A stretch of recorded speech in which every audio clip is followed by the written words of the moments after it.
اور اللہ کے رسول صلی اللہ علیہ وآلہ وسلم نے فرمایا، سیدنا ابو ہریرہ رضی اللہ تعالی عنہ اس حدیث کے راوی ہیں، توجہ کیجئے گا، میرے نبی نے فرمایا لا تدخلوا الجنہ حتی تؤمنوا، لوگو تم اس وقت تک اللہ کی جنت میں داخل ہو ہی نہیں سکتے جب تک تم اپنے خالق اور مالک پر ایمان نہ لے آؤ، وَلَا تُؤْمِنُوا حَتَّى تَحَابُّوا، اور تم اس وقت تک مومن بن ہی نہیں سکتے جب تک تم آپس میں ایک دوسرے سے محبت کرنے والے نہ بن جاؤ۔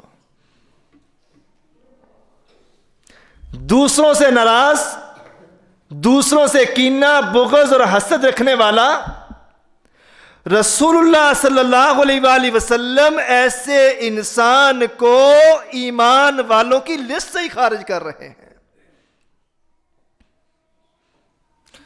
بظاہر یہ باتیں انسان کو تکلیف دیتی ہیں، اگر میرے رب کا حکم نہ ہوتا، میرے پیغمبر محمد الرسول اللہ کا حکم نہ ہوتا، میں قطعاً کسی کی دل آزاری نہیں کر رہا۔ اللہ ہمیں اپنی اور اپنے گھر والوں اور اپنے اہل و عیال اور اپنے دوست احباب اور اپنے ملنے ملانے سب لوگوں کی اصلاح کی توفیق عطا فرما دے۔ اس معاشرے کا سب سے بڑا المیہ یہ ہے کہ انسان دوسروں کی غلطیوں کا جج بن جاتا ہے اور اپنی غلطیوں کا وکیل بن جاتا ہے۔ جب میں کسی کی طرف ایک انگلی کرتا ہوں، واپس پلٹ کے میرا ہاتھ 3 انگلیوں کا سانچہ میری طرف کر کے کہتا ہے خبردار، کسی کی غلطی کو ٹٹولنے، ڈھونڈنے، عیب کو تلاش کرنے سے پہلے اپنے گریبان کے اندر جان کے دیکھو، سوچو، کیا تم ہر غلطی سے پاک ہو؟ کیا تم ہر عیب سے پاک ہو؟ کیا تم مکمل انسان ہو؟ کیا تم اخلاق، کردار، زبان اور سیرت کے اعتبار سے مکمل ہو؟ رسول اللہ صلی اللہ علیہ وآلہ وسلم نے فرمایا خبردار، جنت اللہ نے ایمان والوں کے لیے بنائی ہے، وَلَا تُؤْمِنُوا حَتَّى تَحَابُّوا، اور مومن اس کی نشانی ہے کہ وہ اپنے دوسرے مسلمان سے محبت کرتا ہے۔ اولا ادلکم، کہ تمہیں میں کوئی ایسا عمل نہ بتا دوں، اذا فعلتموہ تحاببتم، جب تم وہ عمل کرنا شروع کر دو اللہ تعالیٰ تمہیں آپس میں محبت کی توفیق دے دے گا۔ اذا فعلتموہ فاحببتم، جب تم وہ عمل کرنا شروع کر دو اللہ تمہارے سینوں کو جوڑ دے گا، اللہ تمہیں ایک دوسرے کے قریب لے آئے گا۔ اگر تم وہ عمل کرنا شروع کر دو اللہ تمہارے درمیان محبت پیدا کر دے گا۔ افشوا السلام بینکم، لوگو اگر تم آپس میں ایک دوسرے کو ملتے وقت السلام علیکم کہنا شروع کر دو اللہ تمہارے درمیان محبت پیدا کر دے گا، اور جب تمہارے درمیان محبت پیدا ہو جائے گی تو تم ایمان والے بن جاؤ گے، اور جب تم ایمان والے بن جاؤ گے تدخلوا الجنہ، اللہ کی جنت میں داخل ہو جاؤ گے۔ کیسا عظیم کلیہ ہے۔ آج تھوڑی سی کوئی بات ہو جائے میرے بارے میں، مجھے یہ کہا اور میری ذات پہ یہ بات کر دی، میں اور آپ انا کا مسئلہ بنا کے بیٹھ جاتے ہیں۔ لیکن اسلام ہمیں ہمیشہ معاف کرنے کا درس دیتا ہے، اسلام ہمیں ہمیشہ بھلا کے قدم آگے بڑھا کے چلنے کا حکم دیتا ہے، اسلام ہمیں توڑنے کا نہیں، اسلام ہمیں جوڑنے کا حکم دیتا ہے۔ رسول اللہ صلی اللہ علیہ وآلہ وسلم نے فرمایا لوگو جب تم آپس میں ملتے ہو تصافحوا تذهب الغل، اگر تم آپس میں ملتے وقت مصافحہ کر لیا کرو، ہاتھ ملا لیا کرو، اللہ تمہارے سینے سے کینے کو، بغض کو، نفرت کو دور فرما دے گا۔ اور کائنات کے پیغمبر کے صحابی ابو امامہ باہلی کہتے ہیں میرے نبی نے فرمایا ناراضگی اپنی جگہ، کسی کا کسی کی بات کا برا لگ جانا اپنی جگہ، معاملے ہو جانا اپنی جگہ، لیکن اللہ اور اس کے رسول کے نزدیک بہترین انسان وہ ہے اول الناس باللہ من بدا بالسلام. اللہ کو دو ناراض لوگوں میں پسند وہ ہے جو سلام کرنے میں پہل کر لیتا ہے.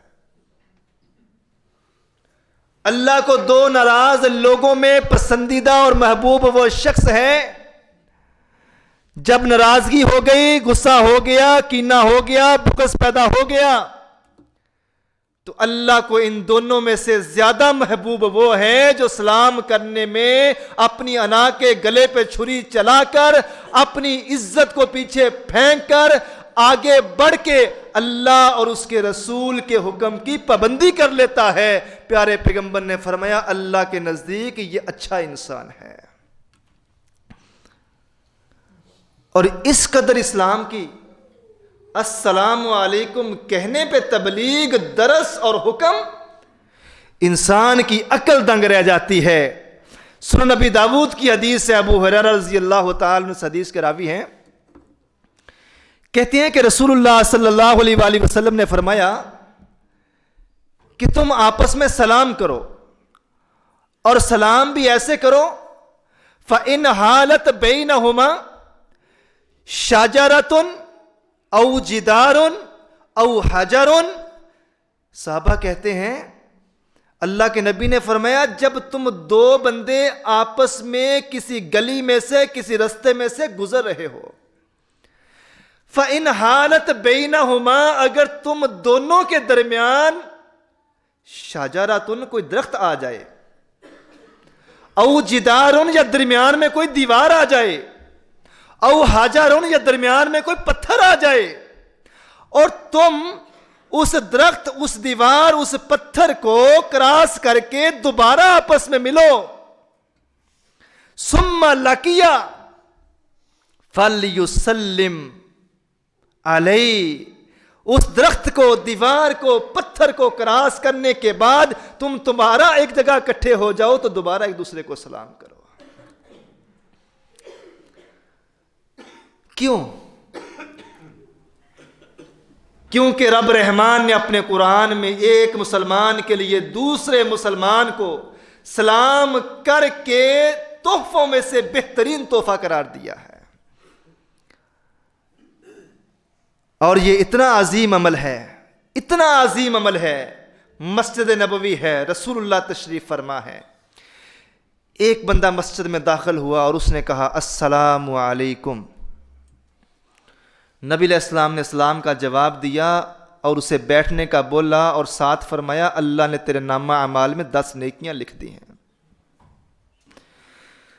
تھوڑی دیر کے بعد ایک اور بندہ آیا، اس نے کہا السلام علیکم ورحمۃ اللہ. نبی کریم صلی اللہ علیہ وآلہ وسلم نے اس کے سلام کا بھی جواب دیا اور فرمایا اللہ نے تیرے نامہ اعمال میں 20 نیکیاں لکھ دی ہیں. پھر ایک تیسرا بندہ آیا، اس نے بھی کہا السلام علیکم ورحمۃ اللہ وبرکاتہ. میرے پیغمبر نے اسلام کا جواب دیا، بیٹھنے کا حکم دیا، اور ساتھ فرمایا اللہ نے تیرے نامہ اعمال میں 30 نیکیاں لکھ دی ہیں. سوچئے، سمجھئے، غور کیجئے، تصور کریں. میں ایک دن میں صبح اپنے گھر سے نکلتا ہوں، رستے میں کتنے لوگوں کے درمیان سے گزر کے جاتا ہوں.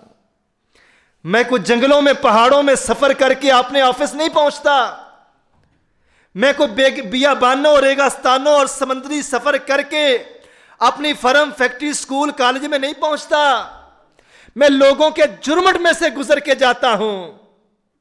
اور اس نبی کی حدیث کے مطابق اپنے گھر سے نکلنے سے لے کر شام اپنے گھر میں پلٹنے تک اگر میرا یہ معمول بن جائے، ہر ایرے غیرے کو، امیر غریب کو، ریڑھی والے کو، پھل بیچنے والے کو، موچی کو، کوئی بھی مجھے رستے میں ملے، میں سلام کرتا ہوا چلا جاؤں، پورے کا پورا دن میرا ایسے ہے جیسے میں اللہ کی عبادت کے اندر گزار رہا ہوں.